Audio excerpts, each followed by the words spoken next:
ఈ ముగ్గురు తల్లులని అడ్డం పెట్టుకొని మహిళలని అడ్డం పెట్టుకొని ఈరోజు రాష్ట్ర ప్రభుత్వంలో గద్దెనెక్కినటువంటి ముఖ్యమంత్రి చంద్రబాబు నాయుడు, ఉప ముఖ్యమంత్రి పవన్ కళ్యాణ్, కాబోయే కాలానికి రాబోయే ముఖ్యమంత్రి అని చెప్పుకునేటువంటి నారా లోకేష్ ఖచ్చితంగా సమాధానం చెప్పి తీరాలి. రాష్ట్రంలో జరుగుతున్నటువంటి ఈ దుర్మార్గకరమైనటువంటి దౌర్భాగ్యకరమైనటువంటి పరిపాలిస్తున్నటువంటి నాయకులకి ఈరోజు ఏం సమాధానం చెప్తారు అని అంబేద్కర్ విగ్రహం సాక్షిగా మేము ఈరోజు ఈ రాష్ట్ర ప్రభుత్వాన్ని ప్రశ్నిస్తున్నాం. ఇప్పుడే మీ ముందుకు వచ్చినటువంటి ఒక తల్లి సుగాలి ప్రీతి అనేటువంటి ఒక 14 సంవత్సరాల చిన్న పాప అత్యంత క్రూరంగా రేప్ చేయబడి అత్యంత క్రూరంగా అమానవీయంగా ఒక స్కూల్లో చచ్చిపోయి విగత జీవిగా పడి ఉంటే 2 కాళ్ళు లేని ఒక తల్లి ఆ న్యాయం కోసం పోరాడుతుంటే కనీసం రాష్ట్ర ప్రభుత్వంలో చలనం ఏమైనా ఉందా అని అడుగుతున్నా. కొద్ది పెట్టండి అమ్మాయి, వద్దు వీల్ చైర్ అట్లా కూర్చోకూడదు. వీల్ చైర్ పై వద్దు, వీల్ చైర్ ఏమో వద్దు, వీల్ చైర్ కూర్చో, వీల్ చైర్లో ఉన్నాం ఎందుకంటే కూర్చోకూడదు అలా. మీరు ఇలాంటి దుర్మార్గకరమైనటువంటి పరిస్థితుల్లో రాష్ట్ర ప్రభుత్వం గత ప్రభుత్వం ఇచ్చినటువంటి హామీలను పక్కకు వదిలేసి ఈరోజు సుగాలి ప్రీతి మరణాన్ని రాజకీయంగా వాడుకొని గద్దెనెక్కినటువంటి ఉప ముఖ్యమంత్రి పవన్ కళ్యాణ్ కావచ్చు, 2017వ సంవత్సరంలోనే ఒక పాప మరణానికి కారణమైనటువంటి నిందితులను తమ పార్టీలో చేర్చుకున్న తెలుగుదేశం పార్టీ కావచ్చు,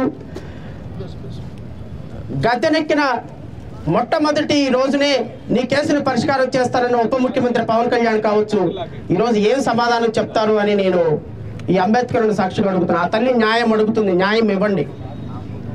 ఆ తల్లి ఈరోజు రాజ్యాంగ ఆమోదం దినోత్సవం రోజున మనం అంగీకరించినటువంటి రాజ్యాంగంలో న్యాయం ప్రతి ఒక్కరికి కుల మత ప్రాంత ప్రాతిపదిక లేకుండా అందుతుందని చెప్పినటువంటి ఒక తల్లికి ఈరోజు న్యాయం అడుగుతుంది.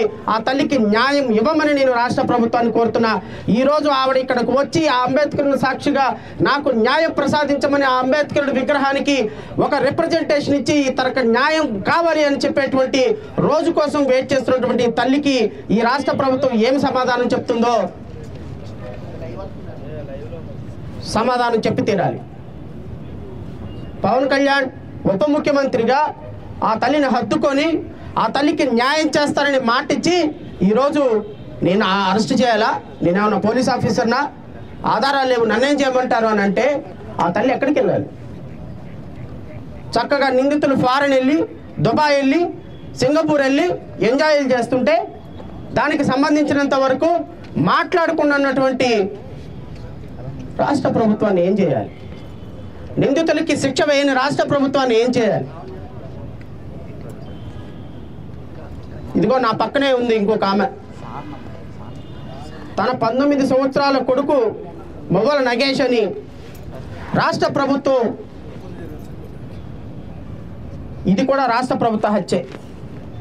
2021వ సంవత్సరంలో ఇంజనీరింగ్ కాలేజీలో ఇంజనీరింగ్ విద్యార్థిగా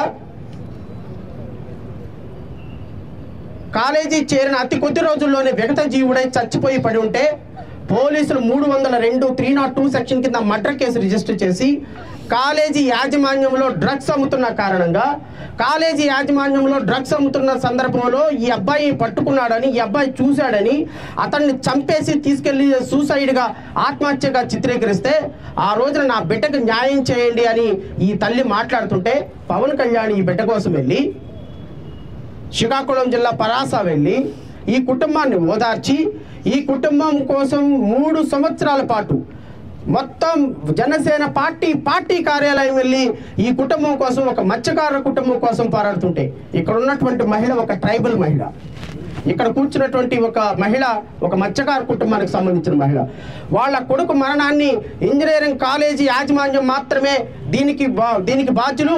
ఆ ఇంజనీరింగ్ కాలేజీ యాజమాన్యాన్ని అరెస్ట్ చేయాలని జనసేన పార్టీ కార్యాలయం వెళ్ళి కొన్ని నెలల పాటు ఉద్యమాలు చేసి దొంగతనంగా వాళ్ళ కాలేజీ యాజమాన్యాలతోటి కుమ్మక్కై 2024వ సంవత్సరంలో ఆ కాలేజీ యాజమాన్యానికి సంబంధించినటువంటి తోనేటి శ్రీధర్ అనేటువంటి మేనేజింగ్ డైరెక్టర్ని జనసేన పార్టీ కార్యాలయంలో కోట్ల రూపాయలు తీసుకొని నీ పార్టీ కార్యాలయంలో జాయిన్ చేసుకున్నావు. దీనికి పవన్ కళ్యాణ్ ఏం సమాధానం చెప్తావు? ఇక్కడ కట్టమంచి రామలింగారెడ్డి స్కూల్లో ఉన్నటువంటి నిందితులని నువ్వు నీ పార్టీలో జాయిన్ చేసుకున్నావు. ఈరోజు అనధికారికంగా నీ పార్టీలో కొనసాగుతున్నారు. ఇక్కడ ఉన్నటువంటి నిందితులు తోనేటి శ్రీధర్ని కూడా నీ పార్టీలో జాయిన్ చేసుకుని కోట్ల రూపాయలు తీసుకొని, అంటే బాధితులను అడ్డం పెట్టుకుని రాజకీయాలు చేయడానికి ఈ అమాయకమైనటువంటి తల్లులే దొరికారా? ఈరోజు ఈ తల్లులు న్యాయం అడుగుతున్నారు. ఈ అంబేద్కర్ విగ్రహం సాక్షిగా ఈరోజు రాష్ట్ర ప్రభుత్వం నుంచి ఎవరో ఒకళ్ళు ఇక్కడికి వచ్చి ఈ తల్లులకి న్యాయం చేస్తాము అని అష్యూరెన్స్ ఇచ్చేంత వరకు ఇక్కడ నుంచి కదిలే ప్రసక్తి లేదనైతే మాత్రం నేనైతే రాష్ట్ర ప్రభుత్వానికి ఒక హెచ్చరిక జారీ చేస్తాను. ఖచ్చితంగా ఎవరైనా సరే ఈ తల్లులకి ఖచ్చితంగా న్యాయం జరిపి తీరాలి. న్యాయం జరగకపోతే దాని కాన్సిక్వెన్సెస్ రాష్ట్ర ప్రభుత్వమే భరించాల్సి వస్తుంది. అక్కడ పక్కన కూర్చున్నటువంటి సుధామాధవి తెలుగుదేశం పార్టీలో కొన్ని సంవత్సరాల పాటు మీ పార్టీయే ధ్యేయంగా పనిచేసినటువంటి ఒక ఎస్సీ మహిళ మీ పార్టీ పేరు చెప్పి, మీ ఫోటోలు చూపించి, మీ నాయకుల పేర్లు చెప్పి, మీ భువనేశ్వరి గారి పేరు చెప్పి, మీ నారా లోకేష్ పేరు చెప్పి, మీ తెలుగుదేశం చంద్రబాబు నాయుడు గారి పేరు చెప్పి దఫాలుగా 7 కోట్ల రూపాయలు దోచుకున్నటువంటి ఒక దుర్మార్గుడు ఈరోజు 7 కోట్ల రూపాయలు ఇవ్వను చెప్పుకపో నీకు దిక్కున్న చోట అని మాట్లాడుతుంటే కనీసం తెలుగుదేశం పార్టీ స్పందించటం. వీళ్ళ ముగ్గురు కూడా మీ యొక్క ఇన్సూరెన్సెస్ కి బలైపోయినటువంటి దుర్మార్గులు. ఈ ముగ్గురు వేమన సతీష్ తీసుకున్నటువంటి 7 కోట్ల రూపాయలు మీద కనీసం విచారణ చేయని ఒక దుర్మార్గమైనటువంటి పరిపాలన మీ రాష్ట్ర ప్రభుత్వం పరిపాలన. తెలుగుదేశం పార్టీ అధినేత చంద్రబాబు నాయుడు ఎప్పుడు చెప్తుంటాడు, ఏ మహిళ కన్నీరు వచ్చినా కూడా నేనున్నాను, ఎవరికి కష్టం వచ్చినా కూడా నేనున్నాను. ఇప్పుడు ఆ తల్లి బాధపడుతుంది. ఆ తల్లి మాట్లాడుతుంది, నాకు నష్టం జరిగింది, నా కష్టాన్ని విను చంద్రబాబు, ఒక్కసారి నీ కోసం నువ్వు జైల్లో ఉన్నప్పుడు కొన్ని 54 రోజుల పాటు దీక్షలు చేశానన్నా, ఈరోజు నాకు కష్టం వచ్చింది, కనీసం ఎవరైనా వచ్చి ఇదిగో నీ కష్టం ఏంటని మాట్లాడతారని ఎదురు చూస్తుంది. ఆ తల్లికి ఏం సమాధానం చెప్తారు? ఆస్తులు అమ్ముకొని, అంతస్తులు అమ్ముకొని, అప్పులు పాలయ్యే భార్యాభర్తలు ఈరోజు రోడ్ల మీద నుంచొని ఉంటే కనీసం స్పందన లేని తెలుగుదేశం పార్టీ ఈ బాధితులకు ఎవరు బాధితులుగా నిలబడతారు? ఈ 2 బిడ్డల మరణాన్ని వాడుకొని నువ్వు గద్దెనెక్కావు. ఈ తల్లుల ఆక్రోశాన్ని, కడుపు కోతను మార్చుకొని నువ్వు డబ్బులు సంపాదించుకున్నావు. ఈరోజు హెలికాప్టర్లో, స్పెషల్ హెలికాప్టర్లో తిరుగుతున్నావు. కనీసం నీకు మానవత్వం లేదా పవన్ కళ్యాణ్ అని అడుగుతున్నావు. ఈరోజు డాక్టర్ బిఆర్ అంబేద్కర్ సాక్షిగా ఈరోజు ఈ తల్లులకి న్యాయం జరగాలి. న్యాయం జరగటానికి ప్రతి ఒక్కళ్ళు కూడా, ఎందుకు అంటే ఈ అమాయకమైనటువంటి, ఎవరు తోడు లేనటువంటి, ఆర్థిక ఇబ్బందులు పడుతున్నటువంటి, ఒకరోజు తింటే ఒకరోజు తినలేని దుర్మార్గమైన పరిస్థితుల్లో కుటుంబాన్ని నడిపించుకుంటున్న ఇలాంటి వ్యక్తులకి మనందరం బాసటగా నిలబడాల్సిన పరిస్థితి. అదే నిజమైన రాజ్యాంగం తప్ప అంబేద్కరుడికి దండలు వేయటం కాదు అనేదైతే మాత్రం నేను మీ అందరికీ కూడా ఒక మాట చెప్తున్నా.